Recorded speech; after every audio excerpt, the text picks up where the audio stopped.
नमो नमः बच्चों। आज हम इस वीडियो में कक्षा द्वादशी संस्कृत कोर भास्वती पुस्तक के पाठ 1 से लेकर 4 तक के पाठों के समासों के उदाहरण करेंगे। ठीक है, तो आइए पाठ 1। आपको पता है पाठ के अंदर से ये अनुप्रयुक्त व्याकरण आती है। वाक्य लिखा हुआ होगा, उसमें एक पद अंडरलाइन, आपको उसका विग्रह ऑप्शंस में से ढूंढकर लिखना है। ठीक है, अनवद्यानी। अनवद्यानी का मतलब है जो करने योग्य नहीं है। ठीक है, अनवद्यानी। अन और अवद्यानी। अन का मतलब होता नहीं। ठीक है, वद्यानी क्या? जो निंदनीय नहीं है, जो काम निंदनीय नहीं है वह करने चाहिए, तो निंदनीय नहीं है। एक इसमें 2 पद हैं, एक है अन और एक है वद्यानी। अन और अवद्यानी। ठीक है, अन के स्थान पर न्य तत्पुरुष में, क्योंकि इसका अर्थ निषेधात्मक है, तो अ या अन का अर्थ जहाँ निषेधात्मक हो वहाँ न का प्रयोग किया जाता है। विग्रह में अ या अन के स्थान पर न का प्रयोग होगा। ठीक है, जैसे अनादि, जिसका आदि नहीं है। ऐसे यहाँ क्या है? जो निंदनीय नहीं है, जो निंदनीय नहीं है। तो अन के स्थान पर आपने क्या लिखा? न, और दूसरा पद क्या है? अवद्यानी। तो क्या ऑप्शन हुआ इसका? न अवद्यानी। अब नेक्स्ट देखिए, कर्मणि विचिकित्सा अंडरलाइन है, हिंदी है कर्म में संदेह। यह विग्रह दिया गया है। जहाँ विग्रह दिया गया है वहाँ हम समस्त पद बनाएंगे, और जहाँ समस्त पद दिया गया है वहाँ हम उसका विग्रह करेंगे। तो अब यहाँ क्या है? विग्रह दिया गया है। अब हमें इसका इकट्ठा करना, तो इकट्ठा करते समय क्या करेंगे? पहले पद में जो विभक्ति लगी हुई है उस विभक्ति का लोप कर देंगे। कर्मणि में हमने विभक्ति का लोप कर दिया तो बचा कर्म। क्या बचा? कर्म। अब कर्म को विचिकित्सा में जोड़ दिया तो बन गया कर्म विचिकित्सा। यदि पेपर में आ जाए कर्म विचिकित्सा तो आप विग्रह करेंगे कर्मणि विचिकित्सा। नेक्स्ट है वेदोपनिषद। वेदों का रहस्य। हमने हिंदी की क्या हिंदी बनी? वेदों का रहस्य। अब बीच में का सिंबल आया। का के की के अनुसार षष्ठी विभक्ति का प्रयोग किया जाता है। वेद बहुत सारे हैं इसलिए हमने षष्ठी का प्रयोग किया। वेदानाम बहुवचन, वेदस्य वेदयोः वेदानाम बना हमारा वेदानाम उपनिषद। वेदानाम उपनिषद ये हमारा आंसर है। सुचरितानी। सुचरितानी, सु का मतलब होता है अच्छा, शोभन। अब देखिए, सु इसका विशेषण है। अब विशेषण में जो विभक्ति लिंग वचन है वही विभक्ति लिंग वचन विशेषण में आएगा। सु के लिए शोभन वर्ड का प्रयोग होता है, तो क्या बना? शोभनानी चरितानी। क्या बना?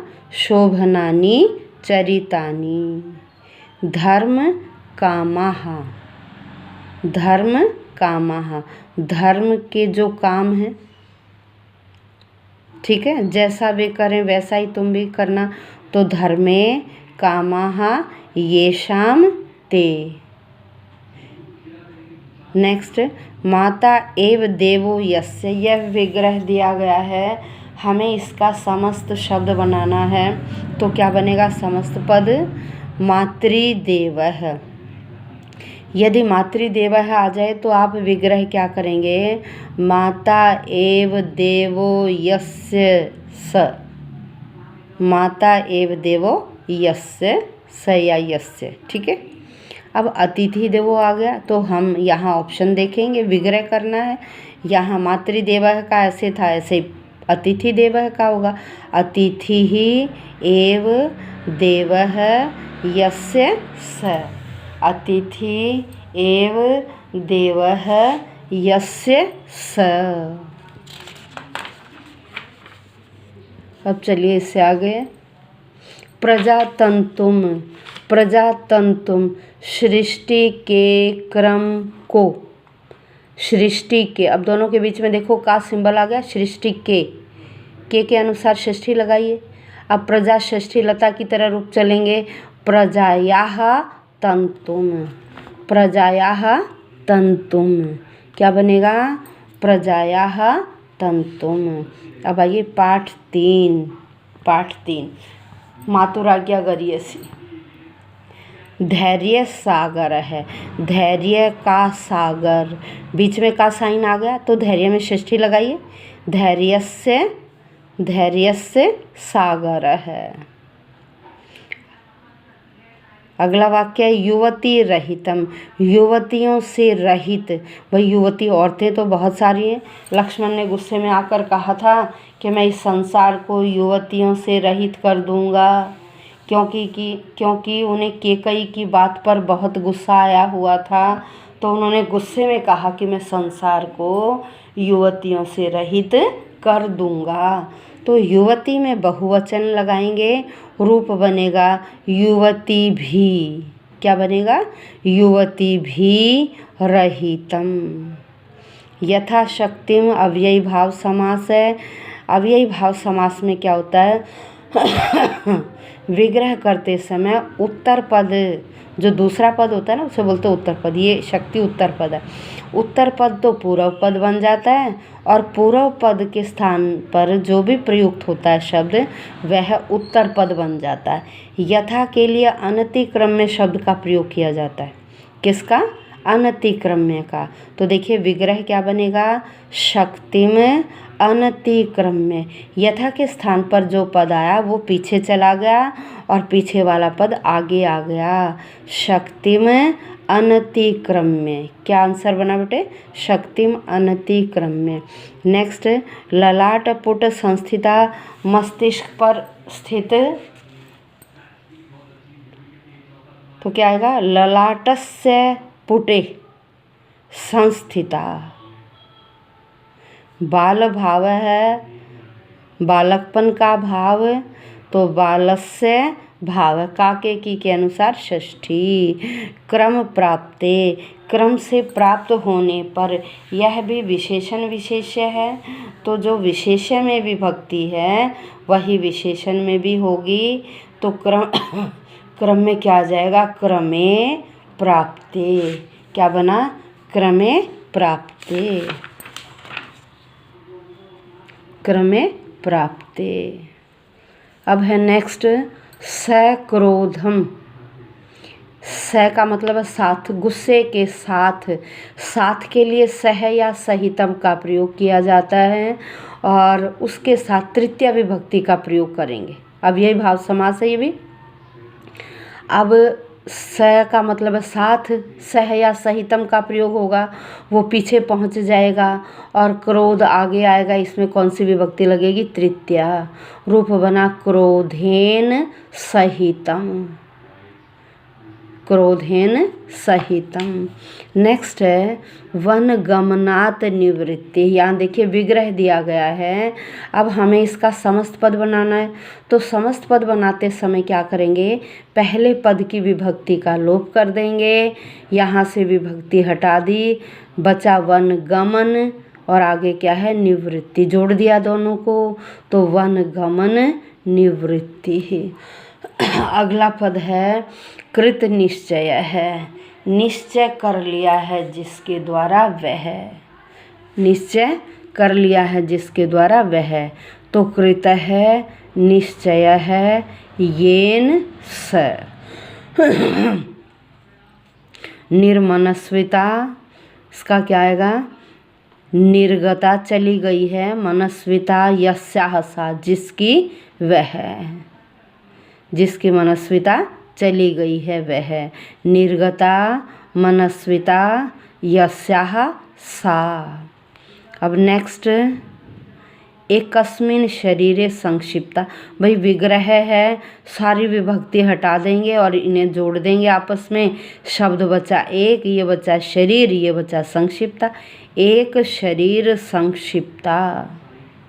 नेक्स्ट सुमित्रा माता है, सुमित्रा माता है जिसकी वह, सुमित्रा माता है जिसकी वह, सुमित्रा माता यस्य स, सुमित्रा माता यस्य स।